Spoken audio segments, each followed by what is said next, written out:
بچوں السلام علیکم ورحمۃ اللہ وبرکاتہ۔ دیکھیے بیت اللہ کی تعمیر اور حجر اسود کے نصب کرنے کا واقعہ۔ آپ کی عمر 35 سال کی تھی۔ ایک روز زوردار سیلاب آیا جس سے خانہ کعبہ کی دیواریں پھٹ گئیں۔ کعبہ کی دیواریں ایک بار آگ لگ جانے کی وجہ سے پہلے ہی کمزور تھیں، چنانچہ اس کی تعمیر نو کا منصوبہ بنا۔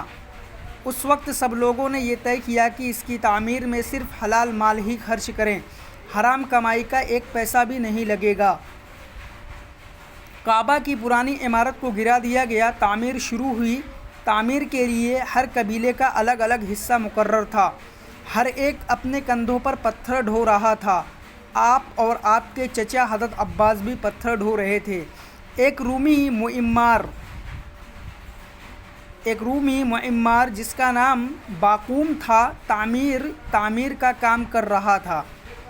جب دیوار حجر اسود تک اٹھ چکی تو ہر سردار نے چاہا کہ وہی حجر اسود کو اس کی جگہ رکھے اور یہ شرف اسی کو حاصل ہو۔ 3-4 روز تک اس کا فیصلہ نہ ہو سکا۔ معلوم ہوتا تھا کہ اس کالے پتھر کے لیے خون خرابہ ہو جائے گا۔ آخر ایک آدمی نے جو سب سے زیادہ تجربے کار تھا یہ کہہ کر اس کا حل نکالا کہ کل صبح سویرے مسجد حرام کے دروازے سے جو شخص پہلے داخل ہو وہی اس کا فیصلہ کرے۔ لوگوں نے یہ تجویز منظور کر لی۔ دوسرے دن جو شخص سب سے پہلے داخل ہوا وہ ہمارے نبی صلی اللہ علیہ وسلم تھے۔ سب نے آپ کو دیکھتے ہی کہا یہ محمد ہیں جو امین ہیں، ہم ان کے فیصلے سے راضی ہیں۔ آپ نے ایک چادر لی، اس میں حجر اسود کو رکھا اور سب سرداروں سے کہا کہ اس کا کنارہ پکڑ کر اوپر اٹھائیں۔ سب نے ایسا ہی کیا۔ جب حجر اسود اپنے مقام پر پہنچا تو آپ نے اپنے مبارک ہاتھ سے حجر اسود کو اٹھا کر اس کی جگہ رکھ دیا۔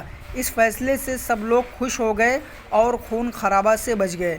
آپ اس کو پڑھیے اور وائس کو ریکارڈ کر کے ہمیں سینڈ کریے، اور ساتھ ہی ساتھ یہ الفاظ معنی جو مشکل الفاظ اور معنی ہیں یہ تمام آپ کاپی میں کریے۔ الفاظ معنی یہ تمام کے تمام آپ کاپی میں کریے، انشاءاللہ کل سے سوال و جواب لکھایا جائے گا۔ جو پڑھا گیا ہے اس کی ایک ریکارڈنگ بنائیے، اور پھر اس کے بعد یہ تمام الفاظ معنی کاپی میں کریے اور فوٹو کلک کر کے ہمیں سینڈ کریے۔